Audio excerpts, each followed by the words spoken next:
মূলত এই দায়িত্বটা সরকারকে নেওয়া উচিত। কারণ সরকার নিরাপত্তা দিবে ছাত্রদের, সরকার নিরাপত্তা দিবে ক্যাম্পাসের, সরকার জনগণের নিরাপত্তা দিবে। এই জায়গায় কিছুটা বিঘ্ন ঘটছে বলে আমি মনে করি। বর্তমান পরিস্থিতি নিয়ে সকল ছাত্র সংগঠনের মূলত মতবিনিময় ছিল যে দেশের বিরাজমান পরিস্থিতি অস্থিতিশীল, এবং এই অস্থিতিশীল পরিবেশ সৃষ্টি করার জন্য আওয়ামী লীগ থেকে শুরু করে বিভিন্ন আওয়ামী লীগের অঙ্গ সংগঠন, ইভেন আমরা দেখতে পাচ্ছি এখন বর্তমানে এসে ইসকন সহ উগ্র বিভিন্ন সংগঠন অস্থিতিশীল পরিবেশ সৃষ্টি করে যাচ্ছে। এই সকল ব্যাপারে ইসলামী ছাত্র শিবির এবং এখানে উপস্থিত প্রায় 34টি ছাত্র সংগঠন তারা একমত যে বাংলাদেশের যে কোনো প্রেক্ষাপটে যে কোনো পরিস্থিতিতে তারা এক হয়ে সেই সকল পরিস্থিতি ফেস করতে চায় এবং এর যৌক্তিক জবাব দিতে চাই, যেন যে গণ অভ্যুত্থান বা বিপ্লব যে ঘটেছে সেই বিপ্লবকে কেউ যদি প্রতিহত করতে চায়, সেই বিপ্লব প্রতিহত করার ষড়যন্ত্রের বিরুদ্ধে ছাত্র জনতা যেভাবে বিপ্লব সংগঠিত করেছে একইভাবেই এখন এসে সেই ছাত্র সংগঠনগুলা ছাত্র জনতা সকলকে নিয়েই মাঠে ভূমিকা রাখতে চাই। দ্বিতীয়ত যে বিষয়টি আজকের এই মতবিনিময়ে আলোচনা ছিল সেটা হলো ক্যাম্পাস পরিস্থিতি নিয়ে। আমরা দেখতে পাচ্ছি যে বিভিন্ন ক্যাম্পাসগুলা ছাত্রদের ভিতরে নিজস্ব কন্দল বা বিভিন্ন ষড়যন্ত্র চলমান আছে। এই সকল নিরসন নিয়ে আমরা কিভাবে কাজ করতে পারি সেই সকল বিষয় নিয়ে মূলত আমাদের আলোচনা করা হয়।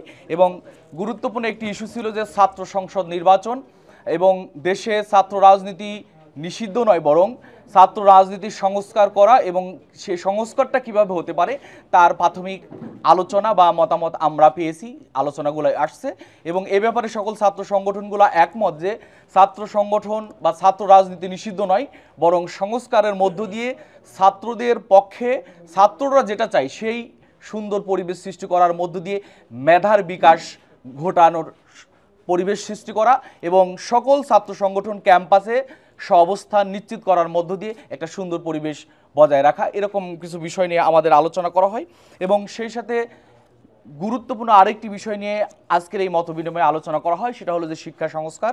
শিক্ষা ব্যবস্থার যে ত্রুটিগুলো আছে, আমাদের শিক্ষা ব্যবস্থা আধিপত্যবাদীদের অনুকূলে গড়ে উঠেছে এবং আমাদেরকে মেরুদণ্ডহীন হিসেবে গড়ার যে ষড়যন্ত্র করে আসা হয়েছে তার প্রতি উত্তরে শিক্ষা সংস্কার কেমন হতে পারে এবং যে শিক্ষার মধ্য দিয়ে আমরা একটি সমৃদ্ধ জাতি গঠন করতে পারবো সে সকল বিষয় নিয়ে মূলত আজকের এই মতবিনিময়ে আলোচনা করা হয়।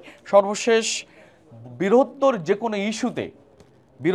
কোনো ইস্যুতে সকল ছাত্র সংগঠন এক, এ ব্যাপারে কারো কোনো দ্বিমত নেই। এবং যদি বলি এই প্রজন্ম আওয়ামী ফ্যাসিবাদের বিরুদ্ধে এক, এ ব্যাপারে আমাদের ছাত্র সংগঠন এবং ছাত্র জনতার ভিতরে কোনো বিভেদ নেই। এই সকল বিষয় নিয়ে মূলত দীর্ঘ আলোচনা হয়। এবং আমি যদি বলি আমাদের বর্তমান যে অবস্থা যাচ্ছে, 24-এর যে আন্দোলন, 24-এর সেই আন্দোলনের যারা আহত হয়েছেন, শহীদ হয়েছেন, তাদের যদি সেই স্বপ্ন বাস্তবায়ন দেখতে চাই তাহলে ঐক্যবদ্ধভাবেই মাঠে আন্দোলন করার মধ্য দিয়েই আমাদেরকে পথ চলতে হবে। এবং আজকে ছাত্র সংগঠনের 34টিরও বেশি ছাত্র সংগঠন আসছেন, তারা তাদের বিভিন্ন মতামত পেশ করেছেন, যার মধ্য দিয়ে আমরা পরবর্তীতে আরও আলোচনার মাধ্যমে যেন সমৃদ্ধ বাংলাদেশ, ফ্যাসিবাদ মুক্ত বাংলাদেশ, দাসত্বের করাল গাছে যে ঘিরে রাখা যে বাংলাদেশ, সেই বাংলাদেশ আমরা যেন দাসত্বর মুক্ত বাংলাদেশ গঠন করতে পারি, এরকম সকল বিষয় নিয়ে মূলত আজকে আমাদের সকল ছাত্র সংগঠনের প্রতিনিধিরা কথা বলেছেন। সপ্তাহব্যাপী যে ছাত্র সংহতি যে কর্মসূচি ছাত্র শিবির সেটা পালন শুরু করেছে এবং আমরা আজকে গতকালকে এবং রেগুলার সপ্তাহব্যাপী আমাদের কর্মসূচি আছে, যেগুলো আমরা রেগুলারই আমাদের স্টেটমেন্ট দেওয়ার মধ্য দিয়ে জানিয়ে দিচ্ছি। আমরা গতকালকে জুলাই 24-এর হত্যাকাণ্ডের বিচারের দাবিতে মহানগর বা সিটি পর্যায়ের বিভাগীয় শহরগুলোতে আমরা কর্মসূচি পালন করেছি, বিক্ষোভ মিছিল সমাবেশ, এবং আমাদের এই কর্মসূচি অব্যাহত থাকবে। আর ক্যাম্পাসগুলোতে যে ছাত্রদের বিরুদ্ধে বিভেদ তৈরি হচ্ছে এর সমাধান হতে পারে খুব দ্রুতই যদি ছাত্র সংসদ নির্বাচন হয় এবং যারা ছাত্রদের দাবির কথা, তাদের অধিকারের কথা ছাত্র প্রতিনিধিদের কাছে গিয়ে বলতে পারবে, এটা যদি আমরা কার্যকর করতে পারি সকল ছাত্র সংগঠনের ঐক্যবদ্ধ প্রচেষ্টার মাধ্যমে, তাহলে এই ধরনের সমস্যা থাকবে না বলে আমরা বিশ্বাস করি।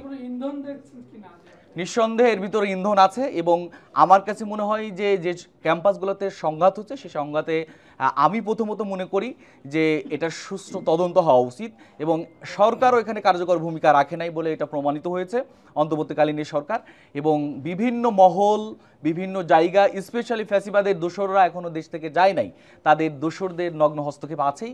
তারা তো নিঃসন্দেহে তারা এই ধরনের ক্যাম্পাসগুলোতে অস্থিতিশীল পরিবেশ সৃষ্টির জন্য প্রচেষ্টা চালিয়ে যাচ্ছে। ছাত্র শিবির তো নিয়মতান্ত্রিক ছাত্র সংগঠন, তারা তাদের নিজস্ব কার্যক্রম পরিচালনা করে থাকে। ছাত্র সংগঠন হিসেবে আমরা আমাদের পক্ষ থেকে সর্বোচ্চ চেষ্টা করেছি। আমরা বিভিন্ন যদি বলি সরকারের বিভিন্ন ঊর্ধ্বতন কর্মকর্তা এবং প্রশাসনের সাথে আমরা যোগাযোগের চেষ্টা করেছি। এই পরিস্থিতি যেটা তারা ঘোষণা দিয়ে আসছে, এই পরিস্থিতিতে তারা যেন ভূমিকা রাখতে পারে এবং কোনো অস্থিতিশীল পরিস্থিতি বা হত্যাকাণ্ড বা দুর্ঘটনামূলক কোনো ঘটনা না ঘটে। এক্ষেত্রে আমরা এতটুকু বলতে পারি ইসলামী ছাত্র শিবির তার জায়গা থেকে সর্বোচ্চ চেষ্টা করেছে যেন এই ধরনের পরিস্থিতি সৃষ্টি না হয়। আর এটার দায়িত্ব আমি এই মুহূর্তে এসে বলতে পারি যে এই ধরনের যে ঘটনা ঘোষণা দিয়ে করা হচ্ছে, যেহেতু একটা সরকার আছে, মূলত এই দায়িত্বটা সরকারকে নেওয়া উচিত। কারণ সরকার নিরাপত্তা দিবে ছাত্রদের, সরকার নিরাপত্তা দিবে ক্যাম্পাসের, সরকার জনগণের নিরাপত্তা দিবে। এই জায়গায় কিছুটা বিঘ্ন ঘটছে বলে আমি মনে করি।